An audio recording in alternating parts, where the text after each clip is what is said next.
Okay, so well, I'm really happy to welcome everybody to our Severed Souls book launch, our online launch for our latest anthology. And here it is. We finally got the copy to show people. And we're delighted to welcome today one of our Space Cat stars who actually has been with us right from the beginning.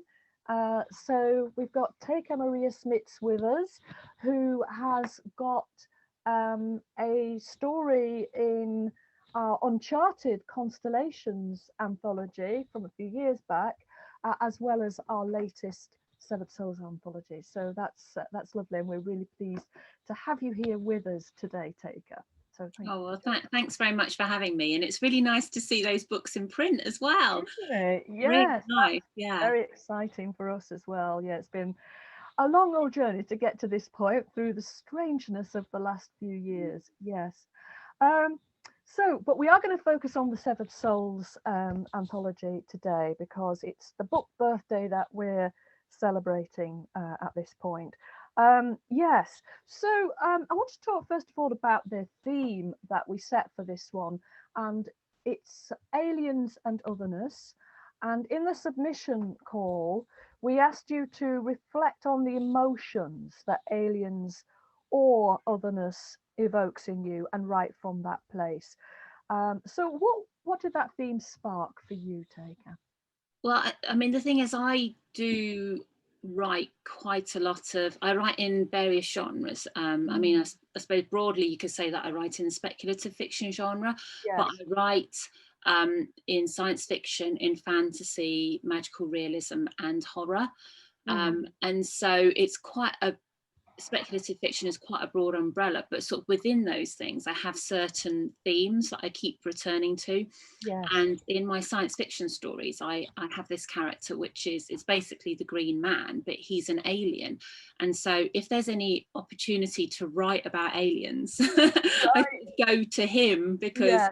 he's one of the favorite of the aliens that I've written. Yeah. So yeah, he's my Oh, favorite. so he was So, already kind of there in the yeah, background, ready to exactly. appear. So when I saw Aliens, I was like, who's my favourite alien? Oh, Oh, I know right. who's my Oh, well, favourite that's lovely.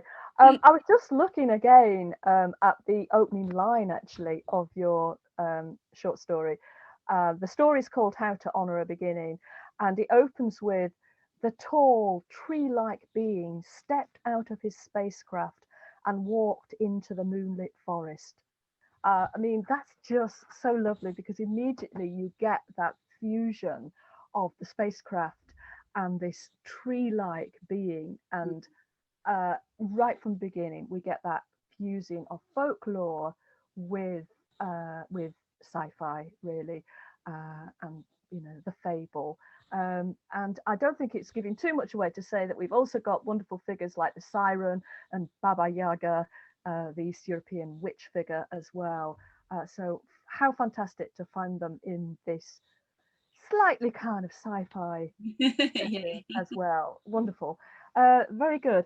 Now, kind of broadening it out from that, when we decided to set this theme of aliens and otherness, we were thinking very much about how the alien is such a recurring figure in our culture, not only in science fiction stories, but even in fashion and music and all sorts of aspects. Um, but also, I know that you've recently edited a really fantastic collection of stories of fairy tales that have a science fiction kind Mm. of context for the Shoreline of Infinity magazine, and I really loved that edition, I must say. And I felt like it overlapped quite a bit with sort of Mm. what we were trying to do with this anthology as well. It began to occur to me that maybe the figure of the alien in some way has kind of stepped into the space that the fairy or the fae or those kind of figures once held in our culture, and to some extent still do. But what do you think about that? Yeah, no, I think that's a really good point. and thanks for the kind words about the that issue 32 for Shoreline of Infinity. I mean, I think Adam Roberts had as you probably read, the interview with him. He linked to an article that was talking about how we're sort of we insulate ourselves nowadays with sort of, medicine and technology, and we sort of we've got the safety of our modern day comforts, but that kind of insulates us from the magic of what used to be. But we get the modern comforts, but then we discard the sort of scary things like the fae, and all those things that we never understood before, illnesses or mental health issues. We understand those better now, which is a good thing, but they do kind of insulate us from kind of the magic. But I'm not sure I'd want to go back to the days, but sort of before antibiotics and things.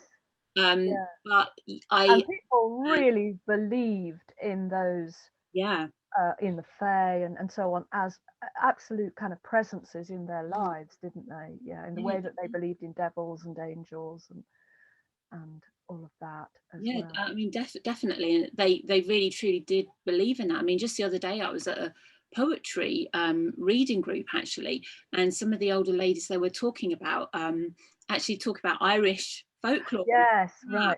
They were saying that they still remember their parents instilling in them a huge fear of thunder and lightning, and how it was like,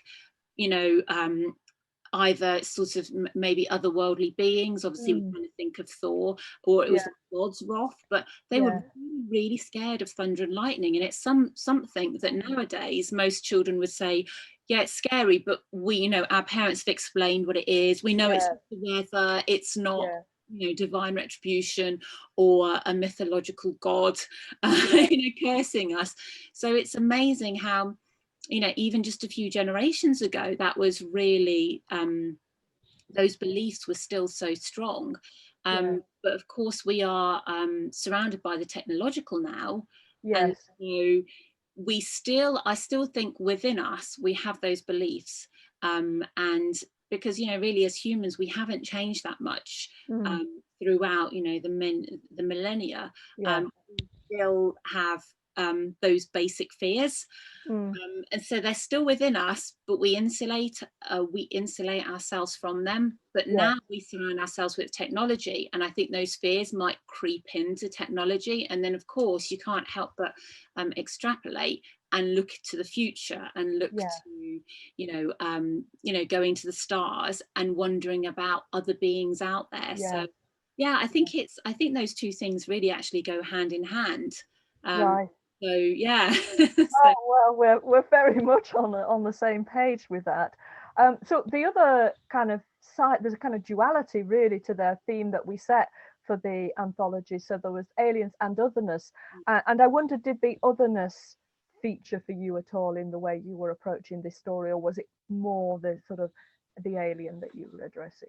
I think it was mainly the fact that I was using the alien, which is like the Green Man, and he's given the name the Green Man, but of course he is this complete different alien, which is he's a tall tree-like being. So he is very other. He is very different, but he's very accepting of the world around him. So when he goes to Earth, he really connects with the trees and the plant life, and so he's very accepting of it. And I think the only other bit of the other was when the three women are talking about what's going to happen and how there's going to be humans and these ape-like beings, and I think what kind of distanced him, or rather what he couldn't understand about the humans, was this understanding that maybe the humans wouldn't love the planet around them and the flora and the fauna as much as he does. And I think that was kind of the one instance where I thought that's where he would be distanced from them. He wouldn't really be able to understand their attitude to the natural world. So, I mean, you've drawn figures from folklore and kind of drawn them into this science fiction kind of context. And it struck me reading your story. I mean, it's a short story, but it's got a lot of, it's got quite a feel of the fable about it. And I wondered whether you were aware of that kind of influencing your form at all, in terms of, you know, how you structured the story or the kind of language and imagery that you were using at all. Yeah, I mean, if you read a lot of the, say, Grimm's fairy tales, Mm, often they're very short, mm, and they're not, you know, they're not flowery prose. It's just this happens and this happens and this happens, in really yeah, quite straightforward language. But the main point of it is the story. It's yeah, driving the story forward, and that's why so many of the fairy tales, I know some people don't like fairy tales because they say it's very stereotypical, but I'm very much a sort of believer. I'm a very big fan of Carl Jung and his idea of yes, the yeah, archetypes. So what the fairy tales do is to take shortcuts because they want to yeah, keep everything short. It needs to be a short story to be told around the fireplace yes, for it to really get its message across.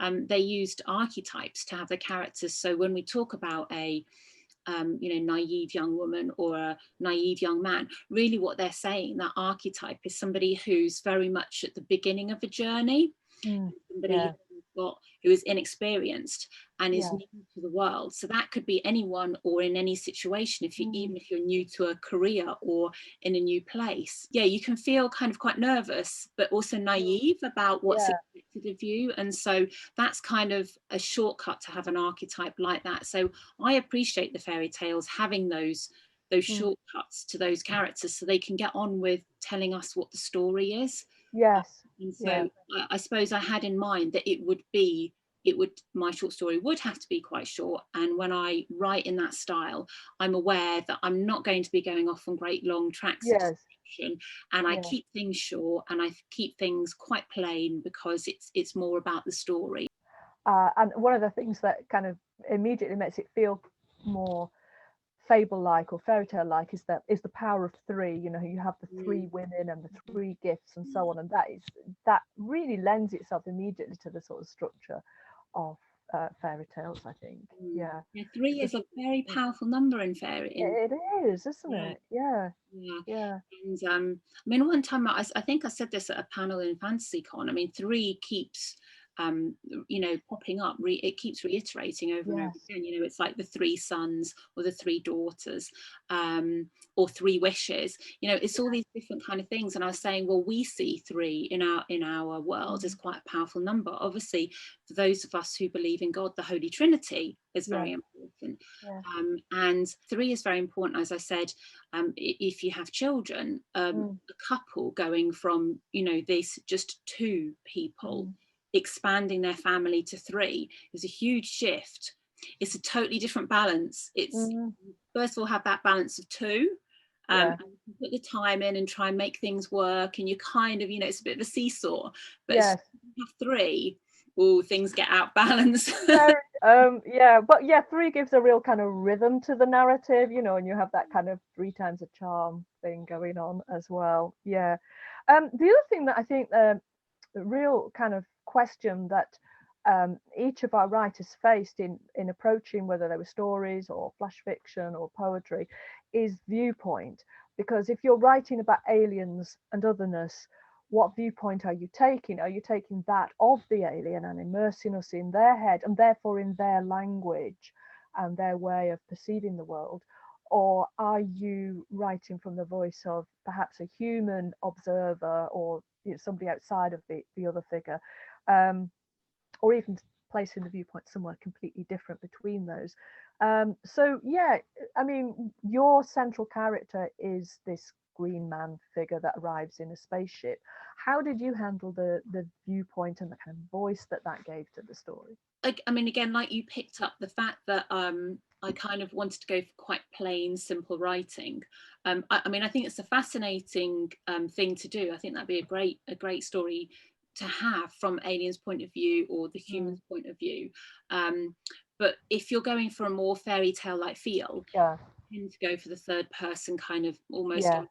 So narrating. you've kind of perched the camera on the wall and just let it see what unfolds. And Yeah, I mean, in many ways, you can argue where you don't you it's more difficult to get real close inside yes, and you can't quite understand what it's like. But then again, it also leaves things up to interpretation from the reader, so they Yeah, hide. yeah. So that kind of keeps the mystery more. I think some of the writers in the anthology who've chosen to go right into the viewpoint of the alien have then got a real challenge of othering the language, of kind of slightly, you know, expressing the strangeness of this non-human or other sort of viewpoint as well. Yeah. So pulling back from that a little bit, and just kind of rounding off really with a more general question, do you personally think there is life out there in the universe, you know, as in alien life of some kind? And does that matter? How much does that matter to us, do you think? I think it's a brilliant question. And funnily enough, in one of my other Green Man stories, which I think it was published in Shoreline of Infinity a while back, the Green Man is in his spacecraft and he's actually going from one habitable planet to another, and his AI is calculating how many planets there are. And of course, we now know that there are there's lots of stars out there, and potentially lots and lots and lots of planets in the habitable zones, in the Goldilocks zones, of those stars. So potentially there is life out there, definitely. I would think that the chance is just so high. The question is, to what stage has that life got? Yes. So it could be at so many different stages. It's so difficult to say. But then, of course, you've got the huge distances between. Yes.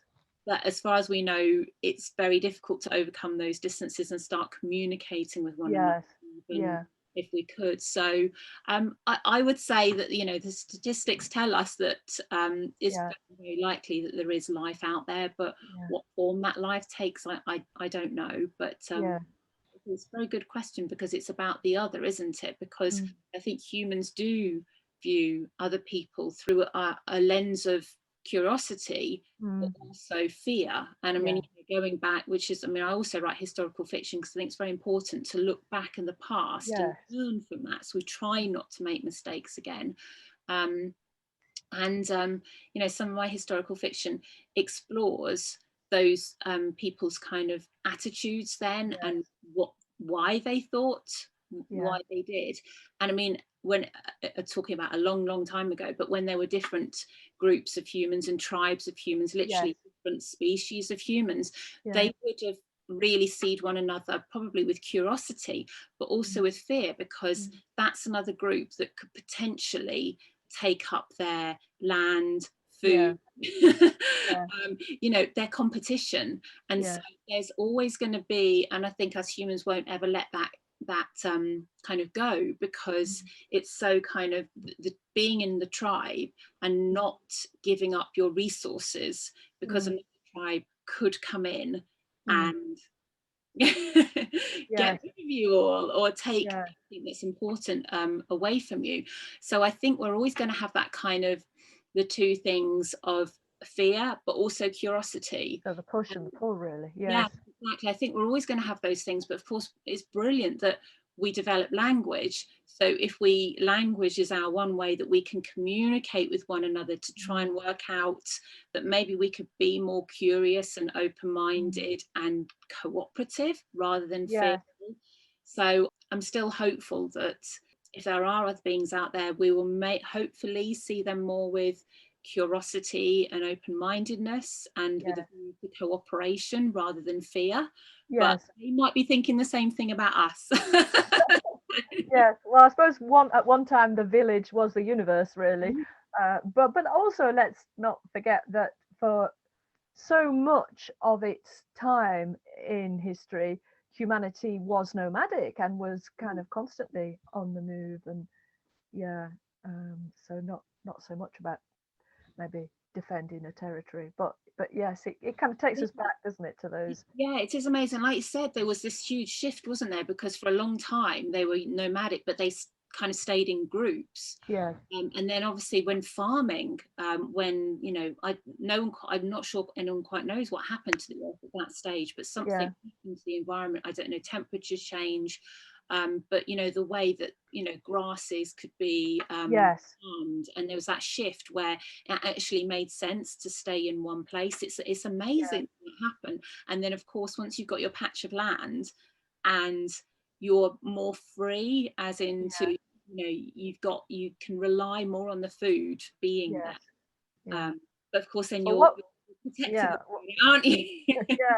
What we do know is that storytelling was central to Mm. those bonds of the tribe, of the community, and of the kind of communication that was going on as well. So hopefully, to kind of pull it back to where we started at the beginning, hopefully our anthology, you know, is taking a place in that kind of discourse of storytelling, of sharing the stories around the fire, whether they're about aliens or other kind of figures. Yeah. So thank you so much, Teika, for joining us today. That's been a really fascinating discussion. I have a feeling we could have gone on for a lot longer. But yeah, thank you very much, and I look forward, hopefully, to crossing paths with you at the live launch as well. Well, you're very welcome, and it's been lovely to chat to you. Thanks for the very interesting questions. Yes. Okay.